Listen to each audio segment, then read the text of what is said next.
Nii, oleme jõudnud siis Salmistu sadamasse ja eesmärk on siis minna üle mere sinna poole. Seal on siis Pedassaar ja eesmärk on siis püüda kiherusi. Muidugi, kui me neid üles leiame. See on esimene käik sellel kevadel. Et selle võrra on elevus kindlasti suurem ja kui ma praegu ütlen, et eesmärk on kindlasti kala püüda, siis ma arvan, et pärast võib see jutt muutuda, et kui kala ei saa, siis ma hakkan rääkima sellest, et hea oli niisama käia ja värsket õhku hingata. Aga ma arvan, et ega siin pikka juttu ei olegi. Tuleb sukelduda merre ja vaadata, mis saama hakkab.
Kala taga.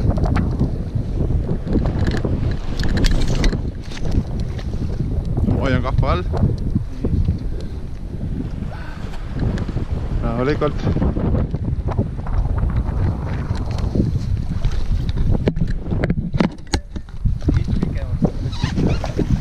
No, kardab veel.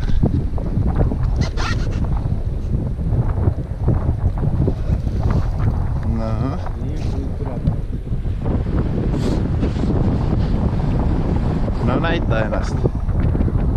No, hästi võitlub vähemalt.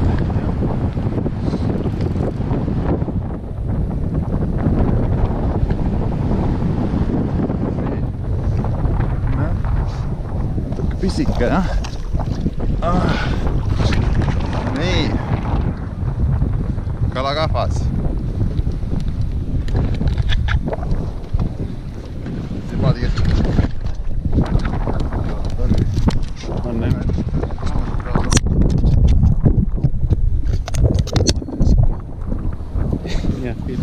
Nii, mis ma annan? Vähemalt tuleb panna kaamera, jah?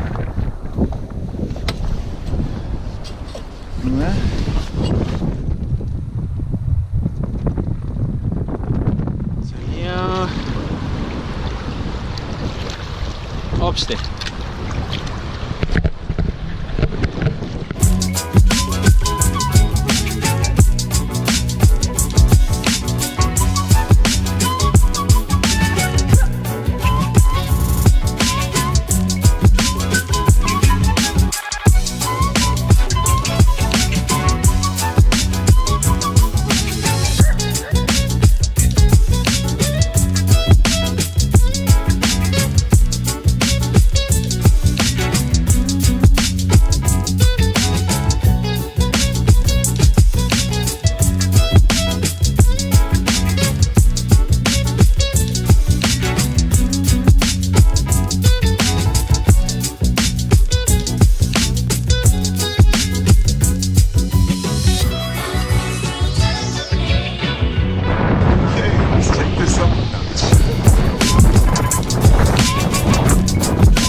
kallas on natuke parem.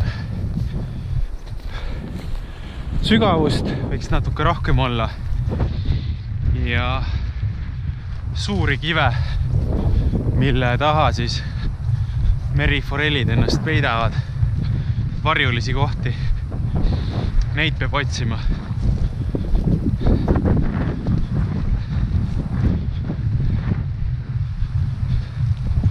See on ka kalapüügi võlu, et sa pead olema võimeline oma perspektiivi muutma selliselt, et sa ei mõtle nagu sina, vaid sa mõtled nagu kala.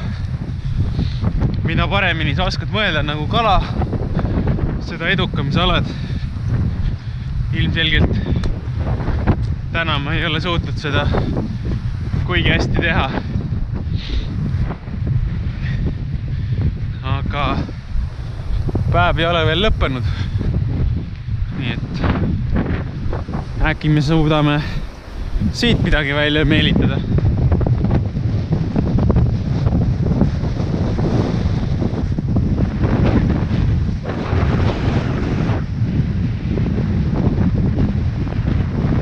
Näiteks seal on üks kivihunnik, mida tasuks vaadata.